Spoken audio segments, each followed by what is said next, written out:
अगर आपने अभी तक दलित दस्तक चैनल को सब्सक्राइब नहीं किया है तो सब्सक्राइब करें, लाइक करें और शेयर भी। समाज के सभी महापुरुषों के चरणों में कोटि कोटि नमन करते हुए आज दिल्ली और दिल्ली के आसपास से कोने कोने से आए हुए डॉक्टर बाबा साहेब अम्बेडकर के क्रांतिकारी सिपाहियों को क्रांतिकारी जय भीम विनम्र नमस्कार। मेरे समता संघ दल के सभी साथियों, SC/ST फेडरेशन के सभी साथियों, मिशन जय भीम के सभी साथियों, आज भारतीय बौद्ध महासभा के साथी भी आ गए, भंडारी जी उनकी टीम, मैं सभी का आज यहाँ अभिवादन करता हूँ। आज हमें तय करना होगा कि भारत से छुआछूत खत्म होगी या नहीं होगी, भारत से जातिवाद खत्म होगा या नहीं होगा। आज समय है केंद्र की सरकार को, चाहे देश के प्रधानमंत्री माननीय मोदी जी हो, चाहे गृह मंत्री अमित शाह जी हो, चाहे विभिन्न राज्यों के मुख्यमंत्री हो या उनके मंत्रिमंडल के लोग हो, पूरे देश की सरकारों को आज बताना पड़ेगा वो जातिवाद खत्म करना चाहते या नहीं करना चाहते, वो छुआछूत मुक्त भारत बनाना चाहते या नहीं बनाना चाहते। पूरा देश आज आजादी का 75वां अमृत महोत्सव मना रहा है, लेकिन मैं अपने समाज के इन युवाओं से, इन बहनों से पूछना चाहता हूं, क्या आप लोगों के हिस्से में आजादी आई है? नहीं। क्या आप अपने आप को आजाद महसूस करते हैं? नहीं। क्या आज भी हमारी बहन बेटियों की इज्जत नहीं लूटी जाती? क्या आज भी हमारे भाइयों का जाति पूछकर कत्ल नहीं किया जाता? किया जाता है। क्या आज भी देश के संसाधनों में हमें हिस्सा मिला है? बिल्कुल नहीं मिला। तो अगर भारत आजाद हुआ है और 75वीं वर्षगांठ आजादी की मना रहा है, तो उसकी तरक्की में देश के दलितों, पिछड़ों, आदिवासियों का हिस्सा कहां है? देश के प्राकृतिक संसाधनों में हमारा हिस्सा कहां है? भला हो डॉक्टर बाबा साहेब अम्बेडकर का, जिन्होंने 3500 साल की गुलामी को तोड़कर देश के अनुसूचित जाति, जनजाति, पिछड़े वर्ग के लोगों को न केवल आजाद कहा, बल्कि जो धर्मशास्त्रों में लिखकर 3500 साल तक हमारे पढ़ने लिखने पर धार्मिक बंदिश थी, 3500 साल तक हमारे व्यापार करने पर धार्मिक बंदिश थी, 3500 साल तक हमें संपत्ति इकट्ठा करने पर भी धार्मिक बंदिश थी। सोच के देखो, अगर डॉक्टर बाबा साहेब अम्बेडकर इस 3500 साल की गुलामी से हमें मुक्ति न दिलाते, अगर वो स्कूलों में, कॉलेजों में हमारे लिए पढ़ने की व्यवस्था न करते, अगर वो रिजर्वेशन की व्यवस्था करके हमारे लिए सरकारी नौकरियों की व्यवस्था न करते, अगर वो हमारे वोट का अधिकार सुनिश्चित न करते, अगर संविधान के माध्यम से, संवैधानिक रूप से हमें सारे हक और अधिकार न देते, तो क्या हम आजाद हो पाते? आज जो हमारे घरों में थोड़ी बहुत खुशहाली नजर आती है, थोड़ी बहुत तरक्की नजर आती है, वो केवल और केवल डॉक्टर बाबा साहेब अम्बेडकर की कुर्बानी और बलिदान की वजह से है।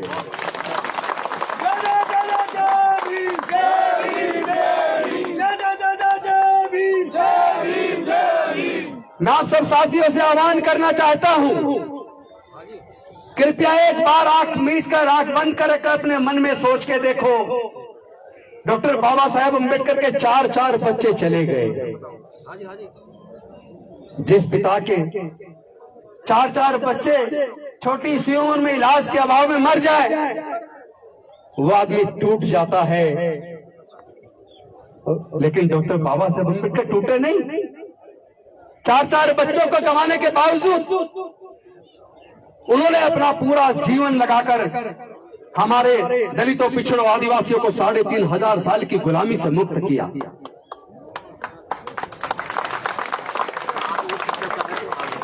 मुझे याद आता है 1956 के अंदर 18 मार्च को आगरा के अंदर डॉक्टर बाबा साहेब अम्बेडकर ने समाज के लोगों से कहा था कि मैं अकेला इतनी बड़ी बड़ी डिग्रियां लेने के बाद, पढ़ने के बाद आया, और मैंने समाज की तकलीफ दूर करने के लिए अपना पूरा जीवन लगाकर अपने लोगों के अधिकार सुनिश्चित किए।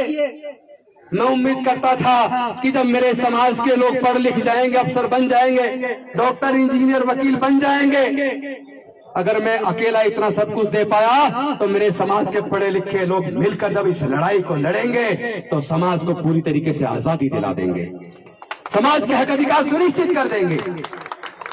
लेकिन आज मैं बड़े दुखी मन से कह रहा हूं, मुझे मेरे पढ़े लिखे लोगों ने धोखा दिया। इस कारवां को बड़ी मुसीबतों के बाद मैं यहां तक लेकर आया हूं, बड़े कष्ट झेले हैं। मैं उम्मीद करता हूं अपने समाज के लोगों से कि मेरे बाद इस कारवां को किसी भी तरीके से आगे लेकर जाएं, और अगर आगे ना ले जा पाए तो कम से कम यही छोड़ देना, यहां रोक के रखना, पीछे मत जाने देना। लेकिन क्या ये सच नहीं है? कारवां आगे जाने की बजाय और जहां तक डॉक्टर बाबा साहेब अम्बेडकर लेकर आए वहां तक रुकने की बजाय कारवां पीछे चला गया। पहले लाखों लाखों लोगों की नौकरियां लगती थी, हर विभाग में हजारों हजारों वैकेंसी निकलती थी, रोस्टर पॉइंट में पहली वैकेंसी एससी को जाती थी। लेकिन आज पहली वैकेंसी जनरल को, दूसरी जनरल को, तीसरी जनरल को, चौथी ओबीसी को, पांचवी जनरल को, छठी जनरल को, अगर सात वैकेंसी निकलती है तब एक वैकेंसी एससी को जाती है। 15 वैकेंसी निकलती है तो 2 एससी को, 1 एसटी को जाती है, 4 ओबीसी को जाती है। अगर 13 वैकेंसी निकलती है तो 13 वैकेंसी में से 2 एससी को जाती है, 13 में से एक एससी को जाती है, 2 ओबीसी को जाती है, 10 वैकेंसी जनरल को जाती है। कहने को कहते हैं 49.5% रिजर्वेशन है, कहाँ है 49.5%? इतना बड़ा धोखा हमारे आंखों के सामने हो रहा है और हमारे समाज के लोग चुप बैठे हैं। अरे जब डॉक्टर बाबा साहेब अम्बेडकर संविधान लिख रहे थे और इस बात पे चर्चा शुरू हुई, अंग्रेज जाने वाले हैं, अब हम अपनी सरकार चुनेंगे तो वोट का अधिकार देना किस किस को मिलना चाहिए? ज्यादातर संविधान सभा के सदस्य इस फेवर में थे कि वोट का अधिकार केवल जो इनकम टैक्स पे करते हैं, जो बड़े जमींदार हैं या जो ग्रेजुएट है, केवल उनको वोट का अधिकार मिलना चाहिए। तब डॉक्टर बाबा साहब अम्बेडकर जी ने सोचा, जब धर्म शास्त्रों में लिखकर 3,500 साल तक हमारे लोगों को पढ़ने ही नहीं दिया, धार्मिक बंदिश लगा के रखी, तो हमारे लोग ग्रेजुएट कहां से बनते? इसका मतलब हमारे लोगों को तो वोट का अधिकार मिलेगा नहीं। जब हमारे लोगों को संपत्ति रखने पर, व्यापार करने पर धार्मिक बंदिश थी, तो फिर हमारे लोगों के पास संपत्ति कहां से आती, जमीन कहां से आती, वो इनकम टैक्स पे ही कहां से बनते? इसका मतलब संविधान सभा के ज्यादातर सदस्य हमारे लोगों को वोट का अधिकार भी नहीं देना चाहते। लेकिन डॉक्टर बाबा साहेब अम्बेडकर संविधान सभा के सामने अड़ गए और उन्होंने कहा कि वोट का अधिकार भारत में रहने वाले सभी लोगों को, चाहे किसी भी जाति, किसी भी धर्म के, अमीर हो या गरीब हो, मजदूर हो या किसान हो, सभी को बराबर रूप से मिलेगा। लेकिन आप सोच के देखो, अगर वोट का अधिकार हमारे लोगों को ना मिला होता, केवल ग्रेजुएट को, इनकम टैक्स पेई को, बड़े बड़े जमींदारों को मिला होता, तो क्या हमारे लोगों के लिए स्कूल अस्पताल बनते? जो हमारे क्षेत्रों में थोड़ी बहुत खुशहाली आई, क्या वो आती? नहीं आती ना। लेकिन हमने बाबा साहेब की कुर्बानी को बर्बाद कर दिया। हमारी बहन बेटियों की इज्जत लूट रही है, हमारे घर जलाए जा रहे हैं।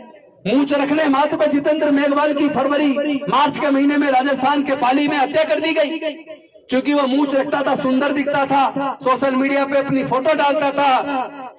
जिसने उसकी हत्या की उसने पुलिस को बताया कि ये सोशल मीडिया पर मूंछ पहनाते हुए अपनी फोटो डालता है, ये सुंदर दिखता है, इसलिए मुझे ये अच्छा नहीं लगा, ये दलित है, मैंने इसलिए इसकी हत्या कर दी। तो हमारे लोग सुंदर दिखेंगे तो आप हमारी हत्या कर दोगे? हमारे लोग जज, डॉक्टर, इंजीनियर, कलेक्टर बन जाएंगे तो आप हमारी हत्या करोगे? अभी 3 रात पहले मेरे घर पर सुनील जी आए, जो आईएएस में, जिनका 22वां रैंक ऑल इंडिया में आया, जर्नल से उनका सिलेक्शन हुआ। उन्होंने मुझे बताया उनकी वाइफ भी आईएफएस है, उन्होंने मुझे बताया कि पिछले दिनों उनकी शादी हुई, तब तक आईएएस का रिजल्ट नहीं आया था। वो आईपीएस ऑफिसर थे और उन्होंने अपनी बारात घोड़ी पर निकालने की जब जिद की, पूरा का पूरा वहां के सामंतवादी लोग उनके खिलाफ हो गए। उन्होंने कहा अगर घोड़ी पे बारात निकालोगे तो तुम्हारी बारात पे हमला करेंगे, तुम्हें जिंदा नहीं छोड़ेंगे। लेकिन वो आईपीएस ऑफिसर थे, उन्होंने पुलिस प्रशासन की बहुत अधिक मात्रा में व्यवस्था कराई। छतों पे पुलिस वाले इकट्ठे हुए, चारों तरफ पुलिस की छावनी बैठ गई। तब कहीं जाकर एक आईपीएस ऑफिसर वो अपनी बारात घोड़ी पर निकाल के आया। क्या शर्म नहीं आती? भारत की सरकारों को शर्म नहीं आती? क्या इन इंसान नहीं है? कहते हैं कि ये खाना तो दलित महिला ने बनाया है, ये खाना बच्चे नहीं खाएंगे। मैं आप सबके, मेरे साथी बैठे सारे, मैं आप सबसे पूछना चाहता हूं, देश के अंदर जूते चप्पल कौन बनाता है? हम बनाते। तो क्या तुम जूते चप्पल पहनना बंद कर दोगे? देश के अंदर खेतों के अंदर अन्न कौन उगाता है? मजदूर के तौर पर। बेशक जमीन के मालिक ना हो, लेकिन उस जमीन पे खेती मजदूर के रूप में हम लोग करते हैं। अन्न हम उगाते हैं। तो क्या आप हमारे हाथ का उगाया वो अन्न खाना बंद कर दोगे? जिन घरों में आप रहते हैं उन घरों का मजदूर के रूप में निर्माण हम करते हैं, क्या आप उन घरों में रहना बंद कर दोगे? जिन स्कूलों में, कॉलेजों में आपके बच्चे पढ़ते हैं, जिन अस्पतालों में आप इलाज कराते हैं, उनका निर्माण मजदूर के तौर पर हमारे दलित समाज के मजदूर भाई करते हैं। क्या आप उन अस्पतालों में इलाज कराना बंद कर दो? क्या उन कॉलेज, अस्पतालों में, हॉस्पिटल में जाना अपने बच्चों को भेजना बंद कर दोगे? जिस कपड़े को आप पहनते हैं उस कपड़े को भी हमारे लोग बुनने का काम करते हैं। क्या आप कपड़े पहनना बंद करके नंगे होने को तैयार हो? सोच के देखो क्या क्या छोड़ना पड़ेगा तुम्हें। इस तरीके से देश नहीं चलता। भारत विविधताओं का देश है।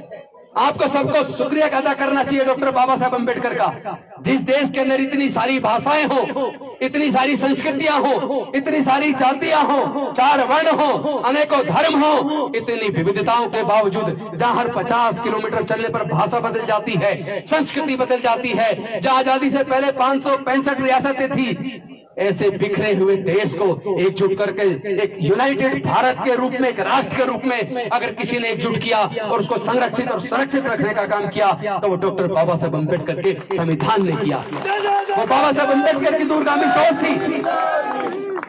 लेकिन दुख तब होता है जब हमारे लोगों के खिलाफ जुल्म होता है, हमारी बहन की इज्जत लूट ली जाती है, हमारे बच्चों को मार दिया जाता है, हम विरोध करते हैं तो हमारी बस्तियां जला दी जाती है।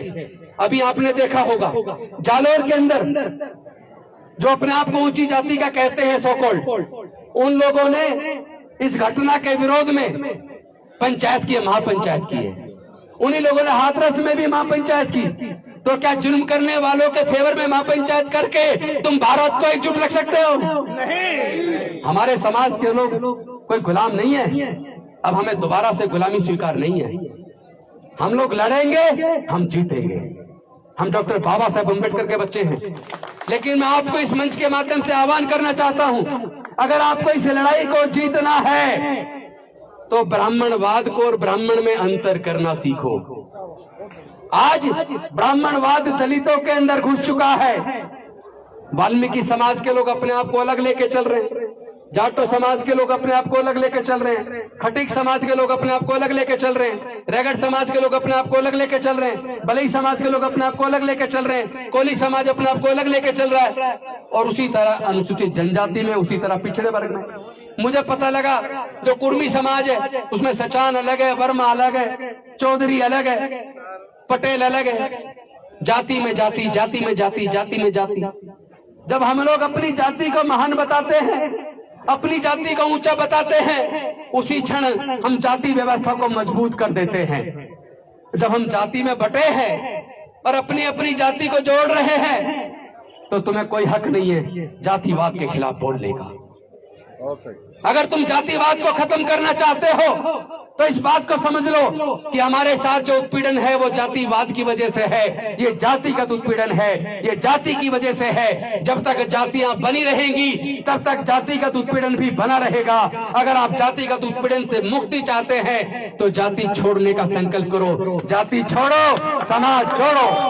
कोई वाल्मीकि नहीं चलेगा, कोई जाटव नहीं, कोई चमार नहीं, कोई कोली नहीं, कोई खटीक नहीं।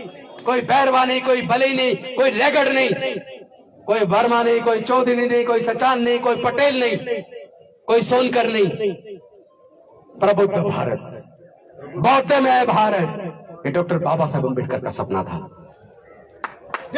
एक ऐसा भारत, एक ऐसा भारत जिसमें सबके लिए समता, स्वतंत्रता, बंधुता और न्याय हो, जिसमें मानवता को ही सर्वश्रेष्ठ माना जाए, जिसमें सबके लिए प्रज्ञा हो, सबके लिए करुणा हो, सबके लिए शील हो। और डॉक्टर बाबा साहेब अम्बेडकर ये बात समझ गए थे, जब तक हम जातियों में बटे रहेंगे तब तक हम जातिगत उत्पीड़न का शिकार होते रहेंगे। इसीलिए उन्होंने संकल्प किया था कि मैं भारत को बौद्धमय करूंगा। पहले 21 साल तक हिंदू धर्म में सुधार की कोशिश करते रहे। उन्होंने कोशिश की कि हिंदू धर्म में से जातिवाद खत्म हो जाए, लेकिन जब 21 साल के बाद उन्हें लगा कि हिंदू धर्म में वर्ण व्यवस्था और जातिवाद खत्म होने का नाम नहीं ले रहा, तब उन्होंने संकल्प किया मैं भारत को बौद्धमय करूंगा। और 14 अक्टूबर 1956 को डॉक्टर बाबा साहब अम्बेडकर ने लाखों अनुयायियों के साथ बौद्ध धर्म की दीक्षा ली। उन्होंने कहा जिस प्रकार अनेकों नदियां अलग अलग नाम से जानी जाती हैं, समुद्र में गिरने के बाद वो अपनी पहचान खो देती हैं, समुद्र में से कोई पानी निकालकर क्या ये बता सकता है ये कौन सी नदी का पानी है? बताइए आप लोग, क्या समुद्र में से कोई पानी निकाल के बता सकता है कि ये किस नदी का पानी है? नहीं बता सकता ना। उसी प्रकार डॉक्टर बाबा साहब अम्बेडकर ने सोचा वो सब समुद्र कहलाता है। उसी तरह ये सारी जातियां अपनी जातियों को छोड़कर जब बौद्ध बन जाएंगे, जब वो मानवता को सर्वश्रेष्ठ मानेंगे, जब आपस में प्यार पैदा करेंगे, आपस में भाईचारा पैदा करेंगे, अपने अंदर के जातिवाद को खत्म करके इंसान बन जाएंगे, बौद्ध बन जाएंगे, तब भारत बौद्ध में बनेगा। देश का 85% समाज जब बौद्ध हो जाएगा, फिर किसी की हिम्मत नहीं है जो हमारी बहन बेटी की तरफ आंख उठा के देख ले। मैं आह्वान करना चाहता हूं उन लोगों से भी जो मानवता पसंद है, चाहे वो किसी भी वर्ण के हो, चाहे वो ब्राह्मण हो, क्षत्रिय हो, वैश्य हो या कोई भी हो, जो मानवता पसंद है, जो बुराई के खिलाफ बोलना चाहता है, जो इंसानियत को चाहता है, जो जुल्म के खिलाफ बोलना चाहता है, वो अपनी जातियों को छोड़ के एकजुट होने की बात करो और बुराई का विरोध करना सीखो। अगर आप बुराई का विरोध नहीं करेंगे, अगर आप बुराई के साथ अपनी जाति की वजह से एक साथ खड़े हो जाएंगे, तो देश कमजोर हो जाएगा। लेकिन डॉक्टर बाबा साहब अम्बेडकर के बच्चे हैं हम 85% लोग डॉक्टर बाबा साहब अम्बेडकर को, बुद्ध को मानने वाले लोग हैं। हम संत गुरु रविदास वाल्मीकि जी को मानने वाले लोग हैं। हम ज्योतिबा फूले जी, साहू जी महाराज को मानने वाले लोग हैं। हम पेरियार को मानने वाले लोग हैं। हम लोग इन जातियों को खत्म करेंगे और एकजुट होकर एक ऐसे समाज का निर्माण करेंगे जहाँ सबके अंदर मानवता हो, भाईचारा हो। और हम लोग डॉक्टर बाबा साहब अम्बेडकर के संविधान से प्यार करते हैं। हम लोग कोई भी काम संविधान विरोधी नहीं करेंगे, ये संकल्प भी लेना होगा, क्योंकि हमारे बीच ये लोग आकर हमारे बीच नफरत पैदा करेंगे। ये लोग हमारे लोगों को उत्तेजित करने की कोशिश करेंगे, ये लोग तोड़फोड़ करवाने की कोशिश करेंगे। लेकिन ध्यान रखना, जो लोग तोड़फोड़ करते हैं, जो सार्वजनिक संपत्ति को जलाते हैं, जो सरकार के संसाधनों को जलाते हैं, उन लोगों के खिलाफ मुकदमा बना के जेल में डाल दिया जाता है। और फिर मुकदमे बना के हमारे लोगों को भी झूठे केस बना के जेल में डाल दिया जाएगा। ये लड़ाई हथियार से नहीं लड़ी जा सकती, ये लड़ाई लाठी गोली से, तलवार से नहीं लड़ी जा सकती। ये विचारधारा की लड़ाई है, ये विचारधारा से लड़ी जाएगी। हम जातियों को खत्म करके समाज को जोड़ेंगे और डॉक्टर बाबा साहब अम्बेडकर की जो विचारधारा है, उस विचारधारा से इस लड़ाई को लड़ेंगे। हम जानते हैं इस विचारधारा के दम पर हम लड़ेंगे, हम जीतेंगे।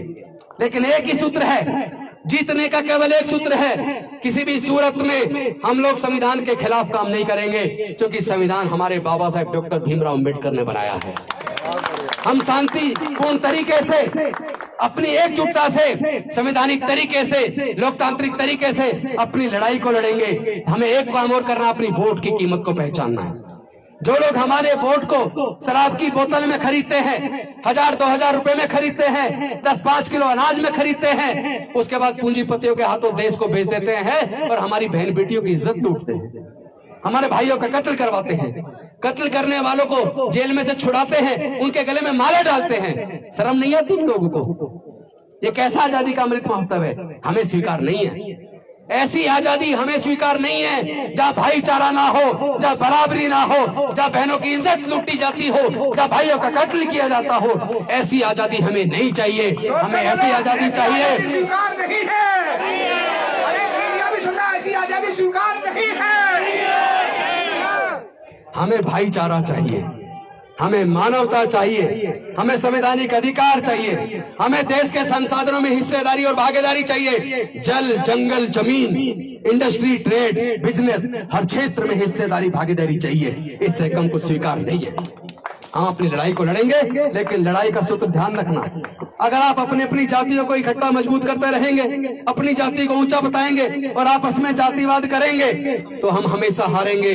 3,500 साल क्या, आगे के 3,500 साल और भी लग जाएं, तो भी ये हमारा जातिगत उत्पीड़न खत्म होने वाला नहीं है। इसका एक ही तरीका है, हम लोग एकजुट हो जाएं, अपनी जातियों को खत्म कर दे और बाबा साहब का जो सपना था प्रबुद्ध भारत बनाने के सपने को पूरा करेंगे। और आने वाले 5 अक्टूबर को डॉक्टर बाबा साहब अम्बेडकर के भवन पर हम लोग अपने बुजुर्गों की सांस्कृतिक विरासत में बुद्ध के धम्म में वापसी करने का काम करेंगे। इन्हीं शब्दों के साथ मैं अपनी वाणी को यह कहते हुए विराम देता हूं। मेरे साथी उमेश सिंह गौतम जी, मेरे साथी के.पी. चौधरी जी, निगम साहब, आर्या साहब, हमारे विधायक सुरेंद्र जी, राजेंद्र जी, हमारे सारे लोग, हमारे देखो लखनऊ से मेजर शेखर भी आए हैं, उनके साथ भी टीम आई है, वर्मा जी भी आए हैं, अभिषेक जी भी आए हैं, श्यामलाल जी भी आए हैं, और हरियाणा से भी काफी लोग हैं, आसपास के क्षेत्रों से, दिल्ली के कोने कोने से आए हैं।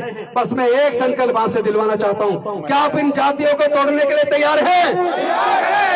तो जाति तोड़ो, जाति तोड़ो, जाति तोड़ो, जाति तोड़ो, जाति तोड़ो।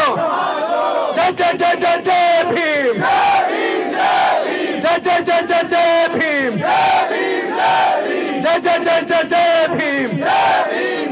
बहुत बहुत धन्यवाद। नमो बुद्धाय, जय भीम।